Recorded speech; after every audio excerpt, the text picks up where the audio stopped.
In this video, I will be sharing my top 10 study techniques that finally got me my PhD. And let's start with the most painful one to accept.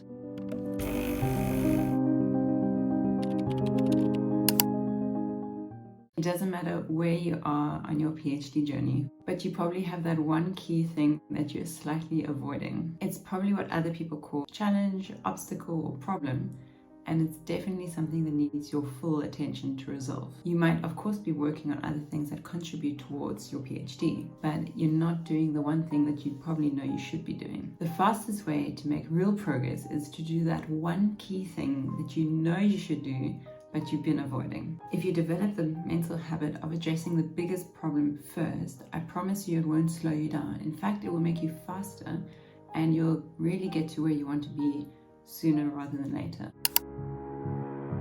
And while we're on the topic of going places, you need to make sure that you're going in the right direction so that you land up being where you want to be. In other words, have you developed your own map giving you directions of where you want your research to go? This map that I'm talking about is actually your theoretical framework of your research, and it's the most important part of making sure that the work that you're doing is contributing to a consistent and logical research at the end of the day. So if you have no idea what I'm talking about, then go do some research on theoretical frameworks and speak to your supervisor about how best and how appropriately you can incorporate a theoretical framework that's appropriate for your research. One of the most stressful things about having a part-time PhD in the back of your head is this feeling that you're not actually making real progress on your thesis and your main challenges in your work are still there. This is where you got to really build a habit of doing deep work sessions, and the more routine you can make it in your weekly schedule, the easier these sessions will be for you. Plus, of course, having a consistent schedule of dedicated hours working towards your PhD will of course bring you further.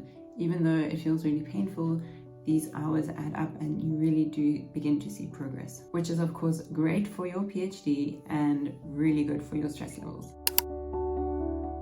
But how do you convince yourself to do these deep work sessions when you really don't feel like it for whatever reason? We've all had those days where you could just not be bothered to work on your PhD, and yet it stands in your schedule and you're supposed to be working on your PhD at a certain time. In these moments, what I try and keep telling myself is just do 5 minutes. Just try and sit down and do some deep work for 5 minutes, and then you can reevaluate your plan for the rest of the time. And if you're still struggling after 5 minutes and you can't find the motivation or desire to do your deep work session, then maybe take out your personal or academic journal, write down some thoughts, take an acknowledgement of where you are emotionally today, and then try again 5 minutes of deep work. So your journaling should take you 5 to 10 minutes. So this whole little experiment should take you about 15-20 minutes, and after 20 minutes of getting yourself ready for some deep work, if it's still not working, then just remember that any work that you get done today is future work that your future self won't have to do.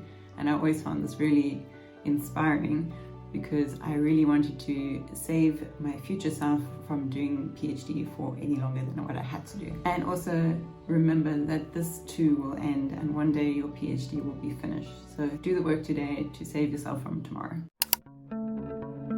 With your eye on the goal of getting your PhD done and finished, it is so critical that you're aware of how you're spending your time. I am of course not talking about reducing your day work hours or family obligations, but rather about the time that's left over for your part-time PhD. This time is so precious and so limited, so you cannot waste any of it. Create very short beginning and ending routines that help you get in and out of the work mode, and both are really important. So the beginning routine, it's important to set up your space so that you know that you're mentally and physically going to do some work now, and you have this routine that basically tells your whole body and your mind that now is the time to work, and this really helps you focus way more efficiently. And because it then becomes a habit, every time you start to do the same routine, it's easier to then focus on the work that you have to do. And the ending routine is also really important because it helps you then to disconnect from your work, say, okay, I've done enough for today, and then draw a line and so you can relax mentally and emotionally from the work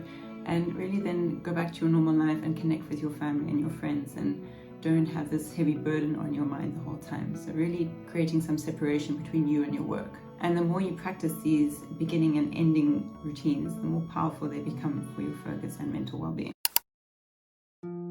And this feeling of endlessly working and making no progress is definitely not going to help you get through a part-time PhD. So what I found really useful is if you can build in sort of like a review or a feedback loop into your work life or into your PhD sessions, so that you can take stock of what you're actually achieving and what progress you're actually making. And this is really motivating you to carry on trying and carry on progressing with your work. It also really helps you to maintain any knowledge or learnings that you have while you're going through your PhD. And the best way I found to do this was just to think of it as a little elevator pitch. So after your work session, especially your deep work sessions for your PhD, take a minute to think about how you would pitch the value of your deep work sessions.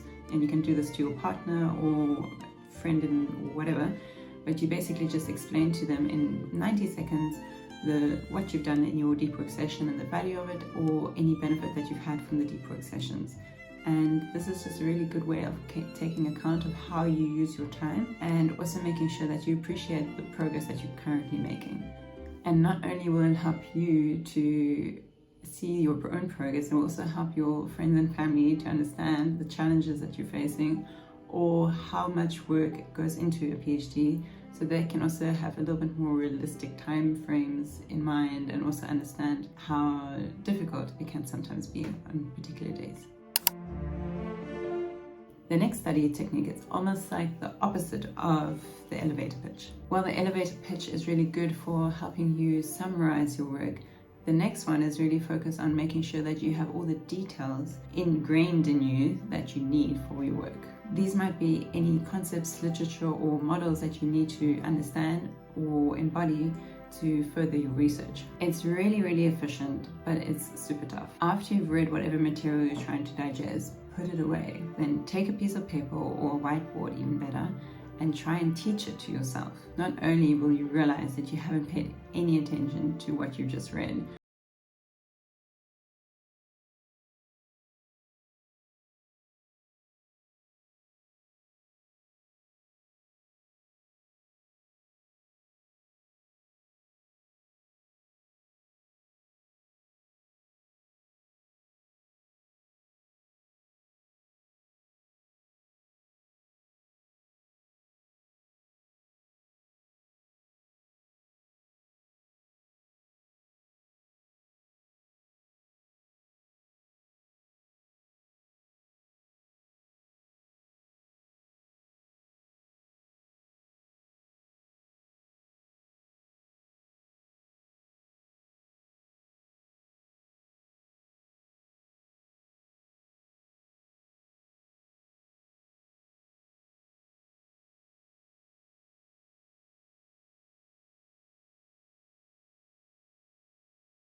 call it slow productivity for the stubborn, but try and just stick to your routines of looking after yourself. And if you can learn this, you will make so much more consistent and faster progress in the long term. So look after your sleep, your eating, and your movement, and recognize that they are all valuable to contribute towards your PhD success. Which techniques do you find most useful in making consistent progress? Let me know in the comments below. Or if you're struggling to start writing, you might like this video over here where I break down several ways of how you can get going.